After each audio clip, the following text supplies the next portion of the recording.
Hey guys, this is Issues with Toddy One Skip. I am Toddy One Skip. Welcome back to my channel. Thank you again for allowing me to be part of your day. I appreciate it.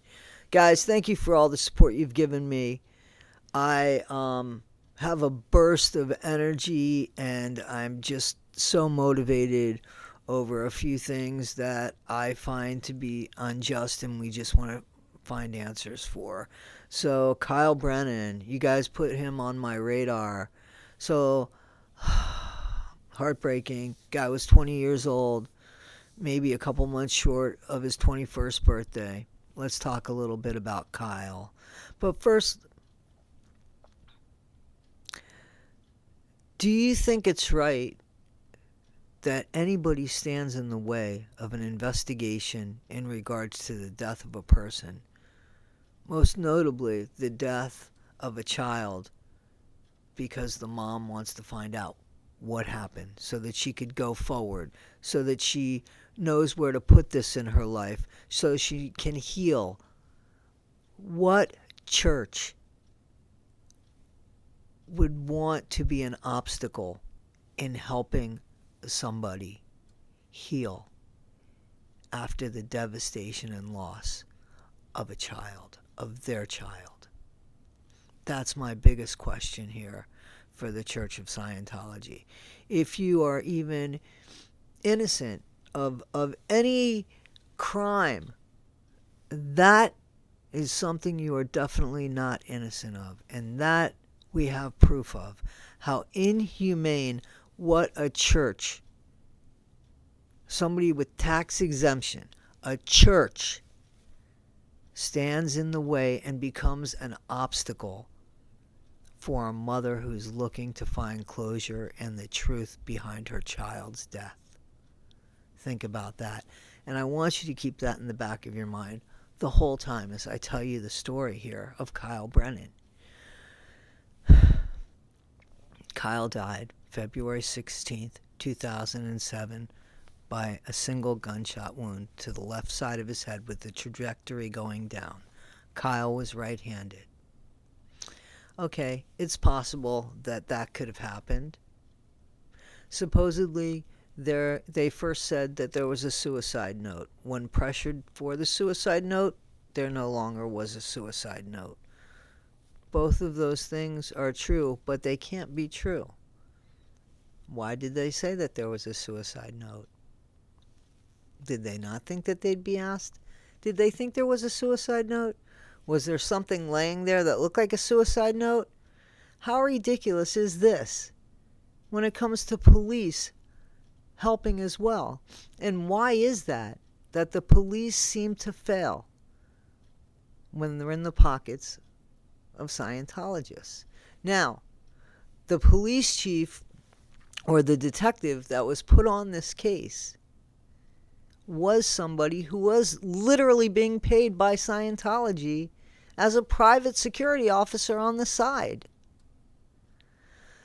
The investigator or the former homicide, the retired homicide detective that took over this case through the lawyer that the family, that Kyle's mother and stepfather hired, was a retired Clearwater homicide detective officer that said, wow, this isn't right. This autopsy, these reports, they just don't make any sense. So let's get back to the story. Kyle's 20 years old. His parents are divorced. He's in Hawaii for a while. He comes to the mainland. He wants to hook up with his dad, who's in Clearwater, Florida, who is a Scientologist. Kyle is not. His mom with his stepdad live in Virginia. On the way back from Hawaii, he decides he's going to visit his dad, and from there he'll go to Virginia. He never makes it to Virginia. He's on Lexapro, Kyle, because of depression. We all know that that doesn't mix well with Scientology. However, assured by his mother, the father says, and the mother Kyle's mom keeps referring to her former husband, or I don't know if they were ever married, To be honest with you, maybe that's why she keeps referring to Tom Brennan, Kyle's dad, as the father. It's just so clinical with her and him. But I really can't blame her. You'd have to detach yourself, or you'd go after somebody. Like, literally, that was your child. Found dead at the home of his dad with his head in a laundry basket. Now, here's the weird bit about all of it. There's a myriad of untruths that unfold. One, the Lexapro that Kyle was prescribed is locked away in the trunk of his dad's car after his dad promised his mother, Kyle's mom, I won't mess with his medication. I would never do that. He then admits under oath, I did have that conversation with Kyle's mom, and I did what I wanted to do. I did what I wanted to do at the expense of my son. So I want to talk about some peripherals here, which really aren't peripherals. Kyle's dad, Tom Brennan, supposedly after he finds his son, he calls, guess who? You know the name Miscavige? Well, David Miscavige, the head of Scientology, has a twin sister, okay? He's a twin to a sister, and her name is Denise Miscavige. So Denise Miscavige Gentili is her name, is married to a Jerry Gentili. And that's who is Tom Brennan, Kyle's dad's auditor. I'm sorry. There's proof that the ethics board of Scientology tells Tom and tells Denise, you got to handle Kyle, okay? First of all, Lexapro that makes Kyle a suppressive person. And a suppressive person in Scientology, according to the mother and to the stepfather, it's not only somebody that is going to do bad things, but if you hang around them, they're going to cause bad things to happen to you just with them being within your view. So, them deeming Kyle as somebody like that, somebody they have to handle. There's proof of this conversation. They get the police involved. The police that they get involved is actually a paid, I said it, a paid private investigator for Scientology, and actually sits by the side of the Scientology lawyers while taking notes. So, is there a conflict of interest with the homicide detective at the time? Absolutely. It takes 2 years for them to close the case. Kyle's mom, Victoria Britton, and Kyle's stepdad, Rick Britton, they know that there's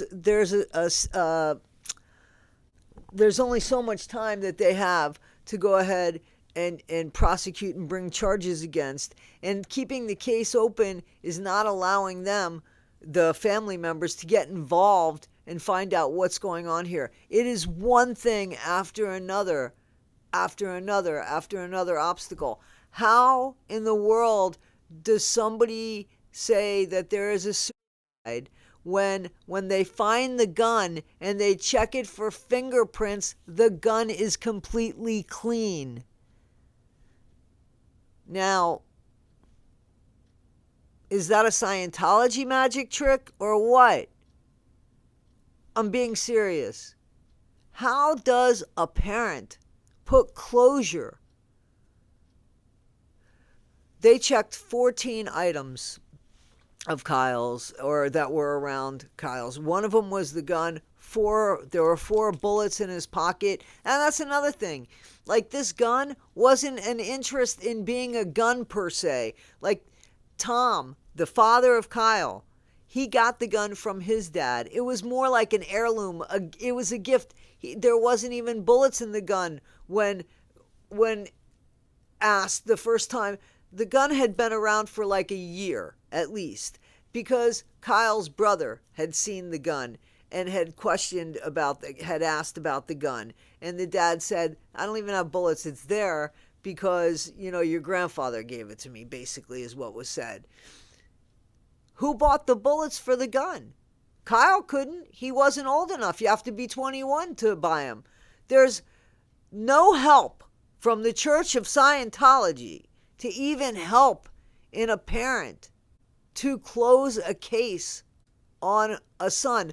I would love to go into more and do a bunch of hypotheticals and such, but the truth is really enough, and it's 5 seconds. The kid goes to visit his dad. He has Lexapro. He is on Lexapro because of depression. Everything is handled great.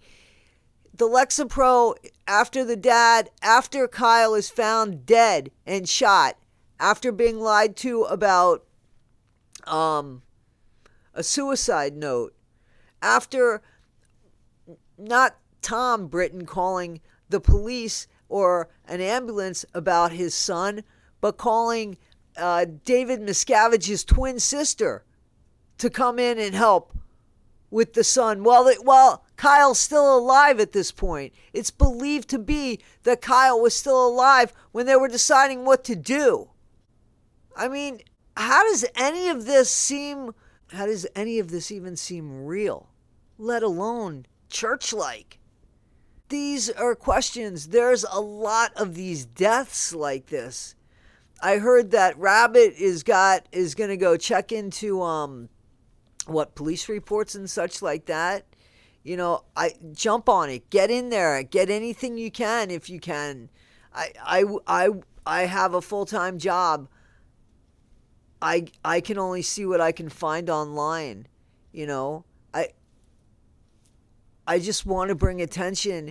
You guys need to look into things. If this doesn't sound like it's just to you, if things don't sound like this is right, excuse me, if you could put yourself in the situation of a parent, understand that he could have been your brother, Kyle.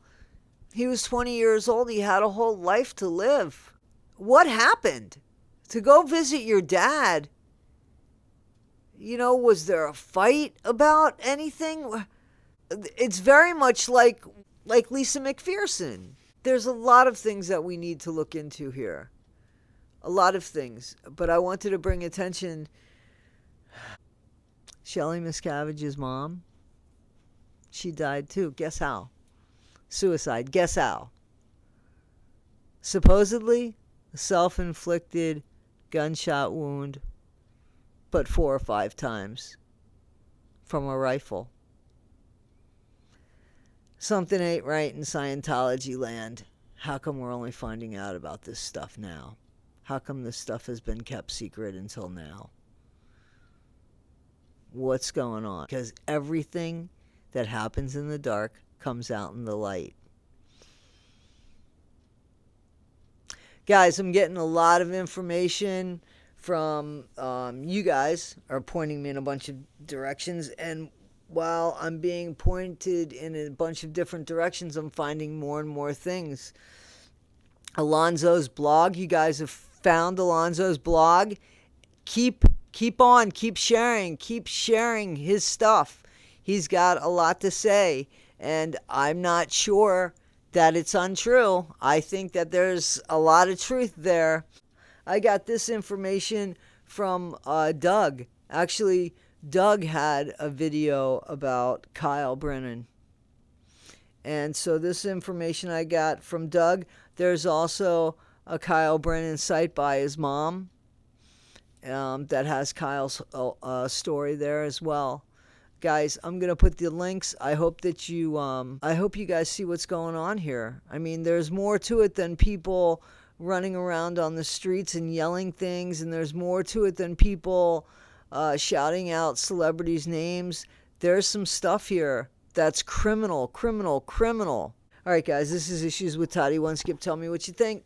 in the chat, please. I appreciate it. Please like, subscribe, and share. And I'll be seeing you soon. Thanks, guys. Don't forget, be better today than you were yesterday, but not half as good as you're going to be tomorrow. Thank you.